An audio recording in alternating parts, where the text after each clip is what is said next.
Dust, smoke, fences, pollution, and the narrative follows.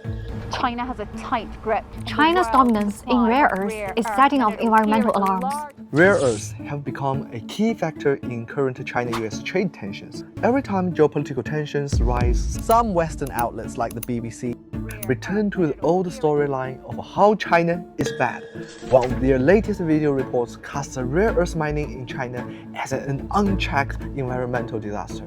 In this investigation, we take a closer look at the BBC's report and the broader narrative that often goes untold. How China's rare earth sector becomes the target of recurring Western media attacks. The BBC's piece on China's rare earth industry claims that its crew was blocked, followed, and restricted while filming. Block the car in? And men who claim to work for the mine block our car from leaving. It's a very familiar script.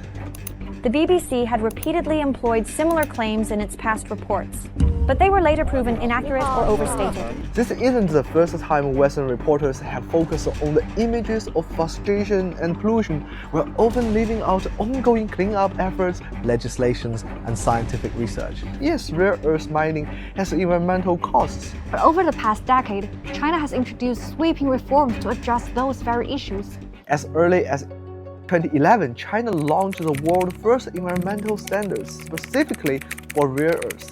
Then in 2021, draft rules on rare earth management were introduced to crack down on illegal exploitation and pollution.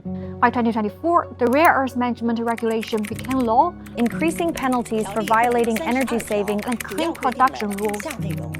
At Bayan Obo, a mix of native trees and microbial soil fixes has pushed plant germination to 90%, a rate above international standards and a clear sign of real environmental recovery. After years of pollution, local officials used wetland and the sealing system to reduce ammonia in the water. With stronger government supervision and cleanup efforts, more than 95% of the mining area in Ganzhou is now covered with plants. The city has also turned old rare earth mines into industrial parks and solar power stations, turning waste into parks and electricity. Yes, China supplies 90% of rare earths that power your phone, your car, and jets. And mining can pollute, but why does the West only start caring now? Let's rewind. It was Western companies that offshored mining and refining for decades, chasing cheaper labor and exporting pollution. In fact, the United States once led the rare earth industry until it decided pollution was better outsourced. So China stepped in, invested, developed, built up refining capacity the West had long abandoned. No one wants toxic waste in their backyard. So the unspoken expectation is let China bear the cost. Now China is criticized for supplying too much and also for restricting exports. Under the comments section of the BBC report, netizens have pointed out the BBC's hypocrisy.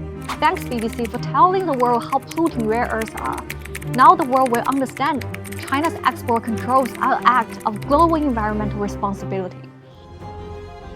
Rare earths are not rare. What's rare is a country willing to mine them, minimize environmental impact, make cleaning efforts, but only to be smeared.